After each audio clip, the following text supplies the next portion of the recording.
ખેડૂત ભાઈઓ, આજના એપિસોડમાં આપણે વાત કરીશું આપણી ઉપજ લાલ ડુંગળીની અને લાલ ડુંગળીની ઉપજ આપણે અત્યારે જે ભાવથી વેચી રહ્યા છે એ ભાવ બિલકુલ નીચલા દરજ્જાના લેવલથી ચાલી રહ્યા છે અને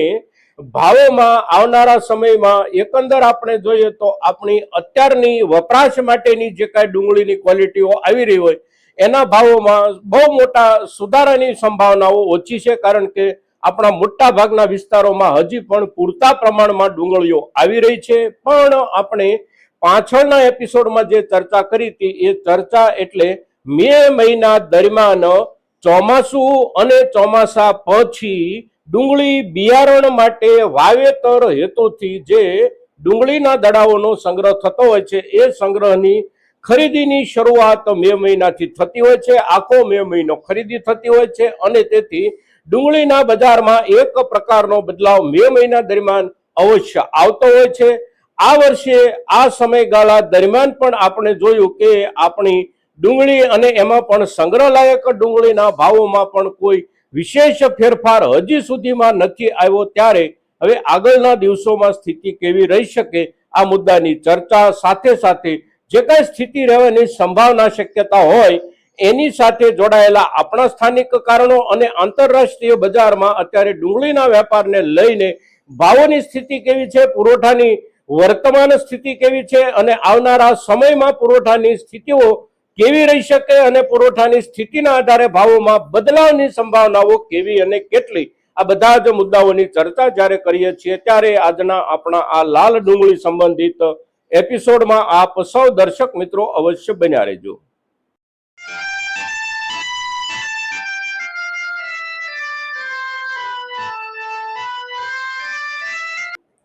નમસ્કાર ખેડૂત મિત્રો, જય કિસાન, જય ભારત. ખેડૂત ભાઈઓ, આજે તારીખ છે 18 મે 2026 અને વાર છે સોમવાર. સોમવારનો દિવસ છે એટલે આપણા દરેક માર્કેટિંગ યાર્ડોમાં કામકાજનો દિવસ છે, પણ આપણે જ્યારે ચર્ચા કરીએ છીએ ત્યારે સવારે 8 થી 8:30 વાગ્યાની વચ્ચેનો સમય છે. એટલે આપણે ભાવના લેવલની જે કાંઈ ચર્ચા કરીએ છીએ એ ચર્ચા એટલે રવિવાર પહેલાનું વીતેલું આખું અઠવાડિયું અને છેલ્લા શુક્રવાર શનિવારના 2-3 દિવસો દરમિયાન બજારની સ્થિતિ કેવી રહી. તો બજારની સ્થિતિમાં કોઈ ફેરફાર નથી. છેલ્લા લગભગ 1.5 થી 2 મહિના દરમિયાન આપણે જોઈએ તો આપણી ખાવાલાયક ડુંગળીના વેપારો જે કાંઈ થઈ રહ્યા છે એના ભાવ લગભગ સમાન ધોરણે ચાલી રહ્યા છે. આપણા ગુજરાતમાં હોય, મધ્યપ્રદેશ, રાજસ્થાન, મહારાષ્ટ્ર, સમગ્ર દેશમાં ડુંગળીના ભાવોની સ્થિતિ એટલે એકંદર કારખાના ક્વોલિટી લગભગ 70 થી 100 રૂપિયાની વચ્ચે વેચાઈ રહી છે. ત્યાર પછી સામાન્ય રૂપમાં નબળી ક્વોલિટીની ડુંગળી પણ એમાંથી કેટલોક જથ્થો ખાવા લાયક ગણી શકાતો હોય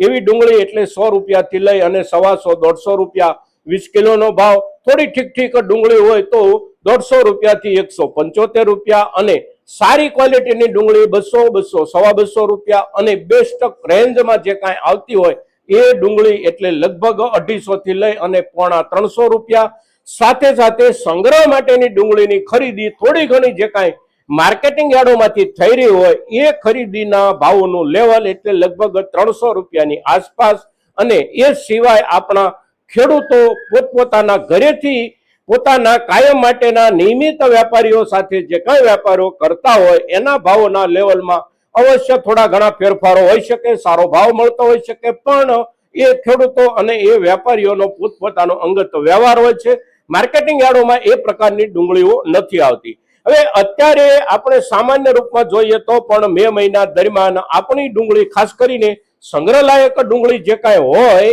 કે જેને આખું ચોમાસું સાચવી શકાય અને ચોમાસું પૂરું થયા પછી જ્યારે નવેમ્બર મહિનામાં બિયારણનું વાવેતર કરનારા ખેડૂતો ડુંગળીના દડાની ખરીદી કરવાની શરૂઆત કરે ત્યારે એમને વેચવા માટે અત્યારથી જે સંગ્રહ થતો હોય એ સંગ્રહ લાયક જે ડુંગળી હોય એના ભાવ ઠીક પ્રમાણમાં સારા રહેતા હોય છે. પણ આ વર્ષે એના ભાવમાં પણ કોઈ સુધારો લગભગ નથી એવું આપણે કહી શકીએ. અને એના જે 2-3 કારણો છે એ પૈકીનું એક કારણ એટલે ગયા વર્ષમાં જેટલા વેપારીઓ ખાસ કરીને કાયમ માટે સંગ્રહ કરતા હોય અને આપણા મહુવા અને રાજુલા આ બધા જ વિસ્તારોના મેળાઓમાં લાખો ટન ડુંગળીનો જે કાંઈ સંગ્રહ થતો હોય એ સંગ્રાહક વેપારીઓએ ગયા વર્ષમાં સાચવેલી અને સંગ્રહેલી ડુંગળી છેલ્લે જ્યારે નવેમ્બર મહિનો કે ડિસેમ્બર મહિના સુધી બિયારણના હેતુથી વેચી ત્યારે એમને પણ જે ભાવો મળ્યા એ ભાવો એટલે એમણે 4 મહિના 5 મહિના પહેલા સંગ્રહ માટે ખરીદી હતી વખતે જે ભાવોથી ડુંગળી ખરીદી હતી એ જ ભાવથી એમણે ડુંગળી વેચવી પડી, એટલે કે એમાં બહુ મોટું નુકસાન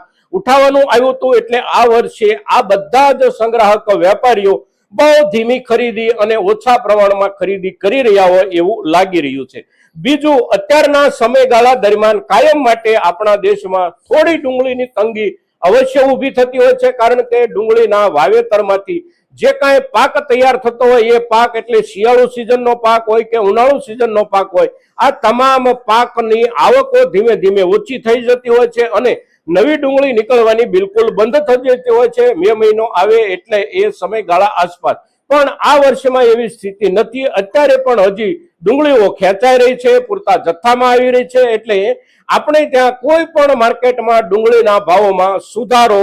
આ મહિના દરમિયાન પણ બન્યો નથી. હવે આંતરરાષ્ટ્રીય બજારની સ્થિતિની ચર્ચા બહુ અગત્યની થઈ જાય છે, કારણ કે આપણી ડુંગળી ક્યારેક ક્યારેક ખૂબ સારા ભાવના લેવલ સુધી પહોંચી જવાના જે કારણો હોય છે એ કારણોમાં એક મુખ્ય કારણ હોય છે નિકાસ વેપારમાં બહુ મોટો વધારો. અને નિકાસ વેપારમાં ડુંગળી જેવી ઉપજમાં ક્યારેક ક્યારેક અચાનક વધારો આવી જતો હોય છે, પણ આ વર્ષ દરમિયાન જોઈએ તો આખા વર્ષમાં એવું એકે વખત નથી બન્યું અને અત્યારે પણ સ્થિતિ એવી નથી કે આપણને નજીકના દિવસોમાં દુનિયાના કોઈ પણ વિસ્તારોમાં મોટા પાયે ડુંગળી મોકલવા માટેનો મોકો મળે. આંતરરાષ્ટ્રીય ડુંગળીના બજારની સ્થિતિ અંગેનો એક અહેવાલ 2-3 દિવસ પહેલા જે જાહેર થયો છે એ અહેવાલ આપણા માટે બહુ ચિંતાજનક અહેવાલ જાહેર થયો છે અને એ અહેવાલમાં જે વિગતો આપવામાં આવી છે એ વિગતો એટલે મધ્ય એશિયાનો એક દેશ ઉઝબેકિસ્તાન, અને ઉઝબેકિસ્તાન એટલે પાછળના સમયમાં કે જ્યારે USSR united states of soviet રશિયાનો જ્યારે અમલ હતો ત્યારે સોવિયેટ રશિયાના એક સંયુક્ત ભાગ તરીકેનો ભૂભાગ એટલે ઉઝબેકિસ્તાન, અને ઉઝબેકિસ્તાન છૂટું પડ્યા પછી લગભગ છેલ્લા 35 વર્ષ દરમિયાન પોતાના વિકાસ અને પ્રગતિના કાર્યક્રમના અંતે અત્યારે ખેતીવાડીમાં ખૂબ સારી પ્રગતિ કરી ચૂક્યો છે અને ડુંગળીનું મોટા પાયે ઉત્પાદન કરી રહ્યો છે અને લગભગ સમગ્ર યુરોપમાં આ વર્ષમાં એના તરફથી ડુંગળીનો પૂરતો જથ્થો પૂરો પાડવામાં આવ્યો છે અને એના નિકાસ લાયક બેસ્ટ ક્વોલિટીના ભાવોનું લેવલ પણ અત્યારે 30 થી 32 રૂપિયાના દરજ્જે ચાલી રહ્યું છે. અને ઉઝબેકિસ્તાનની એક ભૌગોલિક અનુકૂળતા એ છે કે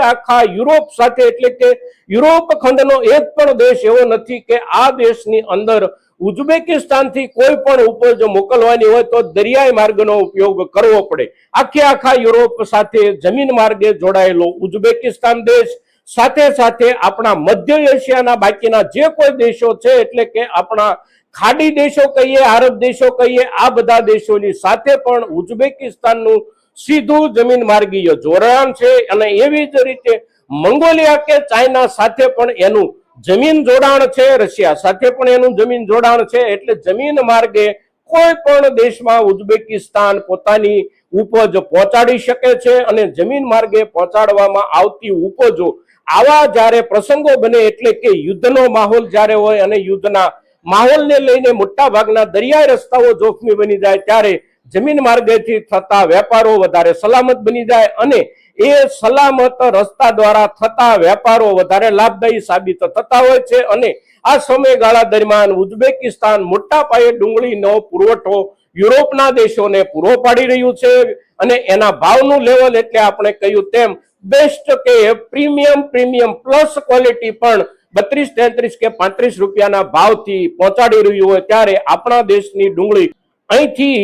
22 કે 25 રૂપિયામાં ખરીદ કરેલી ડુંગળી પણ યુરોપના દેશોમાં 35 રૂપિયા કે 37 રૂપિયાના ભાવથી વેચવાની થાય તો નફાનો ગાળો બહુ ટૂંકો થઈ જતો હોય છે. એટલે આપણે હરીફાઈમાં પણ ન ટકી શકીએ એવી આપણી સ્થિતિ જેવી રીતે તલના ઉત્પાદનમાં થઈ છે પાછળના 3-4 વર્ષ દરમિયાન એવી જ રીતે આ વર્ષમાં ડુંગળીની ઉપજમાં થઈ છે અને ડુંગળીની ઉપજમાં એક દેશ આપણને 4 થી 5 વર્ષથી સળંગ સ્પર્ધાત્મક રૂપમાં પરેશાન કરી રહ્યો હતો અને એ દેશ એટલે મિશ્ર એટલે કે ઇજિપ્ત અને 2 વર્ષથી ઉઝબેકિસ્તાન માર્કેટમાં આવ્યા પછી આ વર્ષમાં મોટા પાયે આપણી ડુંગળીને ધક્કો લાગ્યો છે અને અત્યારના સમયે પણ એના તરફથી જ્યારે પૂરતો પુરવઠો આવી રહ્યો છે અને હજી એમને ત્યાં જે કાંઈ ડુંગળીની ઉભેલી ઉપજો છે એ પણ ખૂબ મોટા જથ્થામાં હોવાના અહેવાલો જ્યારે આવી રહ્યા છે ત્યારે અવશ્ય આપણી સામે એક સૌથી મોટો પ્રશ્નાર્થ એ આવી જાય છે કે આપણી સારામાં સારી ક્વોલિટીની ડુંગળીના ભાવોમાં પણ આપણને સુધારો મળી શકવાની શક્યતાઓ અને સંભાવનાઓ કેટલી? તો આ જે પ્રશ્નાર્થ છે આ પ્રશ્નાર્થનો જવાબ કે એનો ઉત્તર આપણા દરજ્જેથી આપણે મેળવી શકીએ એવી સ્થિતિ નથી. આંતરરાષ્ટ્રીય બજારમાં પણ અત્યારે ડુંગળીના સારામાં સારા ભાવ મળી શકે એવો માહોલ નથી. ત્યારે આપણી ડુંગળીની ઉપજ અત્યારે જ ટૂંકા ગાળા માટે વાપરી નાખવી પડે એવી હોય તો બજારના આધારે આપણે નિર્ણય કરીએ. સાથે સાથે સંગ્રહ લાયક ઉપજ આપણી આવી હોય તો સંગ્રહ લાયક ઉપજ ઉપર વિચાર કરતી વખતે પણ આપણે સંગ્રહ કરનારા વેપારીઓના ઉત્સાહને ધ્યાનમાં લઈને નિર્ણય કરીએ. કારણ કે ગયા વર્ષે મોટું નુકસાન ઉઠાવ્યું છે આમાંથી મોટા ભાગના વેપારીઓએ અને તેથી આ વર્ષે ઉત્સાહ બહુ ઓછો છે. એટલે આ દરેક મુદ્દાઓને ધ્યાનમાં રાખી અને આપણે નિર્ણય કરીએ. મિત્રો, આજના દિવસે આપણી લાલ ડુંગળીની ઉપજ પરની જે ચર્ચા છે આ ચર્ચા આપણા મહત્તમ ખેડૂતો માટે બહુ અગત્યની ચર્ચા છે અને તેથી દરેક ખેડૂતો સુધી આપણી આ ચર્ચા પહોંચે એને માટે આપ સૌના પ્રયાસોની અપેક્ષા સાથે જય કિસાન, જય ભારત.